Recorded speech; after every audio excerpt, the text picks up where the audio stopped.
250 days ago, I started a faceless TikTok account, which has now made over $21,000 from the Creator Rewards program. I've gotten the page to almost 500,000 followers and over 170 million views. And what's insane is this account is basically on autopilot. I don't even make the videos myself, and running this account takes less than 5 minutes of my time a day. I outsource every step of the video creation process to my editor for $5 to $8 a video. All I do is come up with the video topic, oversee the process, and post. Now this has turned into a great income stream, but it has had plenty of ups and downs. In my 30-day video, the first ever video on this channel, I shared the exact steps I took in order to reach the requirements of the Creativity Program Beta within just a week of posting my first video. And 3 weeks of being in the program generated just under $3,000. In my 100-day video, I shared how my page was consistently earning $3,000 or more a month. But after I posted that video, the streak started to end. December made me 2.9K. January was 1.8K. February was only $384. March, $778.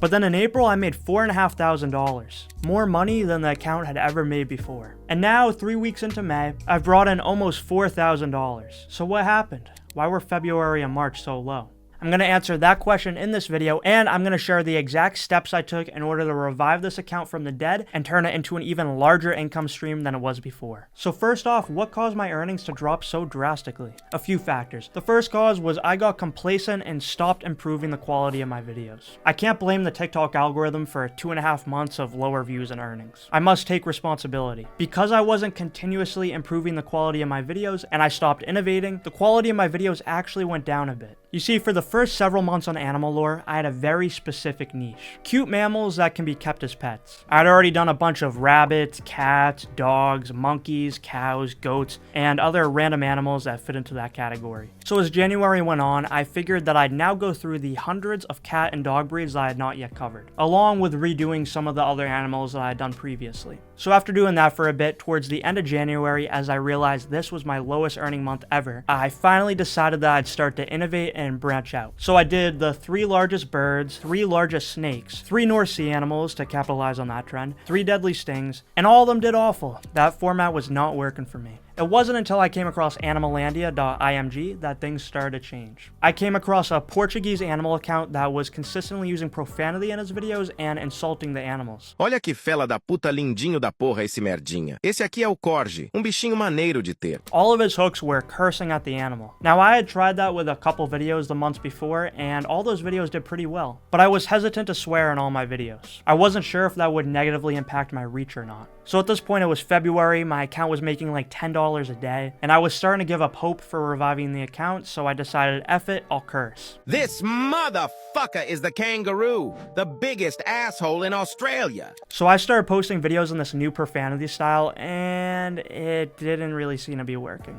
So I started to post a lot less consistently through the month of February and March, putting my time into other channels, taking multiple several day long breaks, which in turn led to decreased earnings for those months. And then on March 13th, I decided that I was going to take a long break for several weeks, potentially even months. I was fed up with animal lore, didn't seem worth it anymore, nothing was working. And then about a week later, TikTok took the creativity program out of beta, turning it into the Creator Rewards program. This program promised higher RPMs. So with this update, I decided I'd give my account one last try. At the end of March, I got back into posting daily and oftentimes double daily, utilizing this new profanity style. I crafted my own version of ChatGPT that would be willing to swear and created a prompt that would generate hilarious scripts. This worked, and that's why in April, this account generated me close to $5,000.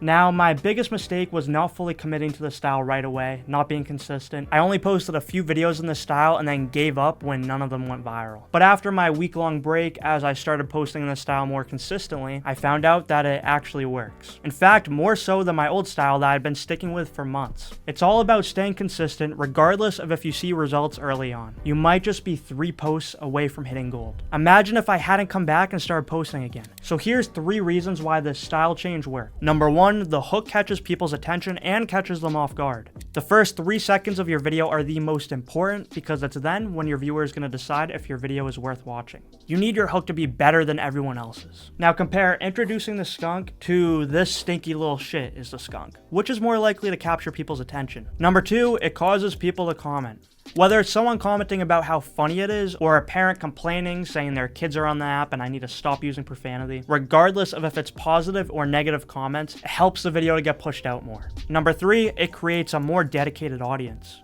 Because my videos stand out against all of my competitors, my account is the one that people will actually remember. People go to my profile and binge all of my videos because the style is so damn iconic. The new style creates genuine fans that will watch all of my videos. So this script style has taken animal lore to the point of surpassing the big competitors that I had taken inspiration from originally. When I first started, I had a list of 4 competitors. I beat 3 of them in the first few months, but there was one who I finally surpassed in follower count the other week. And yes, there are other big competitors in this niche, some in English, some in other languages, but I know I can take my account to the point of eventually surpassing them as well. That's my goal. It's all about competition. But speaking of competition, most of this video has been spent talking about my experience, so I'm going to relate this back to you. So the most liked comment on the last video in this series was making the claim that my niche is too saturated and won't work now. I was gonna reply to that comment, but I decided I'd wait until this video instead. So I'm gonna tell you straight up, that's the wrong mindset. Yeah, some niches can be oversaturated and hard to break into, like Reddit stories for example, but this niche is nowhere nearly as saturated as that one. Now, I don't necessarily want to create more competition for myself, but there were multiple accounts that popped up after I started documenting my experience with animal lore, and many of them have actually seen success despite it being too saturated. Just to highlight one, Richie Animals started his account on the day after I posted my first video on this channel. So while it's unlikely that my YouTube channel was his initial inspiration, my animal lore account definitely did inspire his. But he now has over 200,000 followers and is also running a Spanish account that has over 150,000 followers. And he posts like 3 times a day on both, so he is most likely making lots of money from both of them. I actually even tried to run a Spanish version of animal lore, but I kept dealing with ineligibility for the For You page, since TikTok could detect that I'd already posted basically the same video on the regular animal lore. I tried my hardest to get around that issue, but I couldn't, so I gave up on it. But it does work for this guy, so other than Richie Animals and Richie Animalis, I've seen plenty of successful accounts that were either inspired by this YouTube channel or by my animal lore account. Plenty of them have tens of thousands of followers and get millions of views. Now imagine if they had listened to that comment's advice. Would have been a missed opportunity.